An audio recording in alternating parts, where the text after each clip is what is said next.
O efeito Ricardo produz, então, o impacto inicial de aumentar o produto, embora o nível de investimento não mude.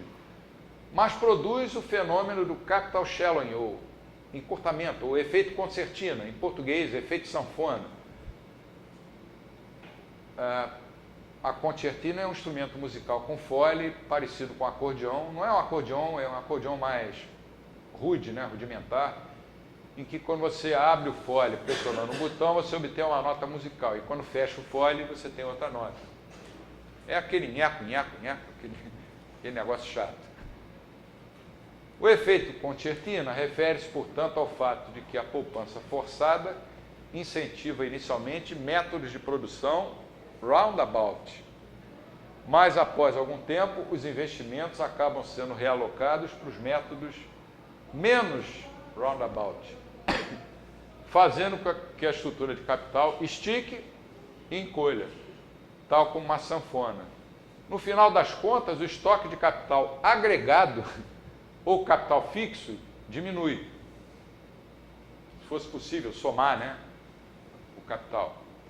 Essa proposição é que os economistas keynesianos, entre eles Caldor, que criticou a teoria Hayekiana, não foram capazes de entender, porque eles não tinham uma teoria do capital, não trabalhavam com uma estrutura de capital na economia. A conclusão é que a expansão monetária e a queda da taxa de juros encorajam investimentos em capital em geral, especialmente os mais indiretos, mas o efeito subsequente de elevação dos preços dos bens finais tende a anular esse viés antes mesmo que a taxa de juros aumente.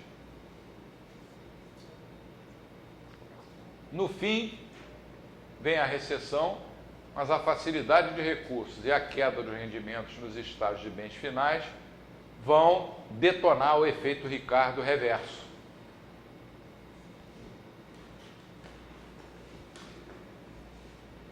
E aí vão começar novamente a se tornar atrativos os investimentos em métodos de produção mais indiretos. Então estica, encolhe, estica, encolhe. São ciclos econômicos. Como Guedes, uma vez para outra, a economia do bode sopra. O que ele fala não se pode levar muito em consideração, porque ele é um monetarista, dizia que gostava da escola austríaca, mas quando eu quis montar no IBMEC um curso austríaco, ele foi contrário. Paulo Guedes. Falava em Hayek, falava em Mises, e quando eu coloquei cadeiras de Mises e Hayek, ele simplesmente tirou do currículo. Então, para mim, é um bom economista, mas é um monetarista. E anda defendendo a criação de uma moeda latino-americana. Eu prefiro rasgar moeda, rasgar notas falsas. Vamos lá. Ali tem um efeito reverso ali, que é o seguinte: quando começa a ver o aumento, está uma tendência, eles vão, os bens finais vão aumentando os preços, aí aumenta a inflação medida pelo BGP, pelo IPC. Aí o que acontece? O governo vai lá e aumenta a taxa de juros, que é pior ainda. Que é pior ainda. Você vê como uma teoria errada conduz a medidas erradas, né? O boom artificial induzido pela expansão monetária provoca, após algum tempo, então, distorções consideráveis na estrutura de produção. Mesmo antes do aumento da taxa de juros, as subidas nas taxas de retorno fazem com que os projetos de investimentos que pareciam lucrativos se tornem não lucrativos e são então abandonados. Quando a taxa de juros subir, o que vai acontecer por causa da disputa pelo crédito entre os setores perto do bem de consumo final e os mais afastados, vai ter uma aceleração nesse processo. Adicionalmente, os efeitos da queda na renda nesses setores, que agora não são mais lucrativos, vão causar uma queda na demanda de bens de consumo final e mais desemprego. A queda na demanda de bens intermediários da estrutura de produção, gerada pela demanda de bens finais menor, vai ser então mais um agravante no ciclo. Algumas conclusões, depois a gente responde algumas perguntas. Primeiro, o desemprego é consequência inevitável da inflação. Para um austríaco, isso é ponto fechado. Punto e basta, como diz o italiano. O desemprego é consequência da inflação. Os ciclos são fenômenos monetários, causados por expansões artificiais de crédito subsequentes, mas que afetam o setor real da economia.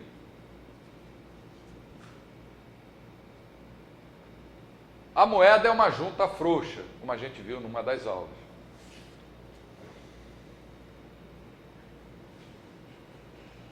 A crise de 2008 foi provocada pelos bancos centrais e não pelos mercados, que mantiveram as taxas de juros artificialmente baixas.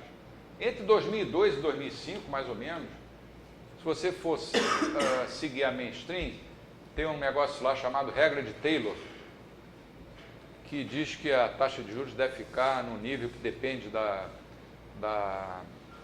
inflação, do déficit público e de outras variáveis. É uma equaçãozinha, não me lembro agora A regra de Taylor aconselhava que a taxa de juros do Fed devia ficar mais ou menos em torno de 5%, 4,5% a 5%. Eles estavam praticando taxa de juros de 1,5%, de 1%. O próprio Taylor, que é um keynesiano, escreveu um artigo, por sinal muito bem escrito, criticando isso. A crítica dos austríacos, além dessa, é que a regra de Taylor é uma coisa artificial. Por que você vai colocar numa fórmula qual deve ser a taxa de juros? Aí eles vão se defender dizendo, bom, ela depende de várias coisas, depende da expansão monetária, depende do nível de emprego, do crescimento do PIB, de variáveis externas, taxa de câmbio, não sei o quê. Aí você vai dizer assim, tá bom, ela depende de tudo isso, mas quem é você, presidente do Banco Central, para saber que a fórmula tem que ser essa, ou tem que ser uma outra, ou mesmo que tem que existir alguma fórmula? Deixa que o mercado, através das ações individuais de bilhões de pessoas, o mercado vai acabar decidindo qual é a taxa de juros. Talvez daqui a 100 anos o mundo se convença disso. Com isso a gente encerra esse tema. A aula de amanhã eu sugiro que vocês não percam, porque é um PowerPoint do Roger Garrison. Eu vou mostrar só um deles para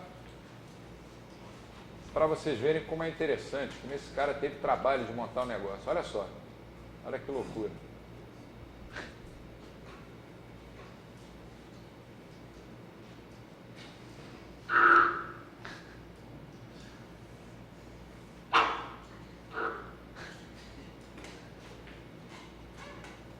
Esse PowerPoint pode ser baixado no site do Mises.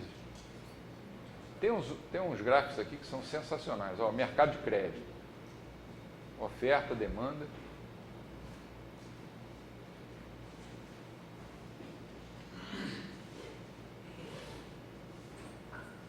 Dennis Roberts foi um crítico feroz do Keynes, contemporâneo dele.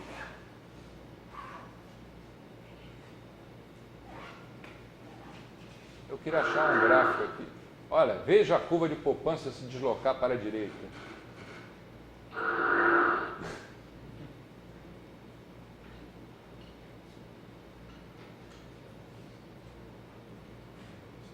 A aula de amanhã é imperdível. Imperdível. Esse PowerPoint vocês podem baixar lá no site do Mises. Tá lá. Ele autorizou também a usar na aula o PowerPoint, senão eu não teria feito isso, né? Apesar de eu ser brasileiro. Se bem que o Hélio ia me dar cobertura, porque ele, sobre direitos autorais, ele pensa...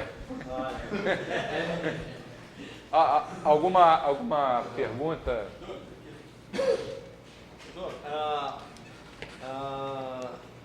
O papel da poupança externa. Até agora a gente meio que estava trabalhando com uma economia isolada, né?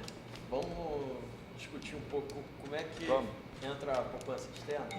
É o mesmo papel. É só você abrir a economia e considerar os 3 tipos de poupança. Poupança interna, que é essa que a gente falou até agora, a poupança externa e uma coisa que as pessoas chamam de poupança do governo, que eu acho que não existe. O que é a poupança do governo definida? É o que ele arrecada menos o que ele gasta. Qual é o conceito de poupança? Abstinência, sacrifício. O governo, para arrecadar, faz algum sacrifício?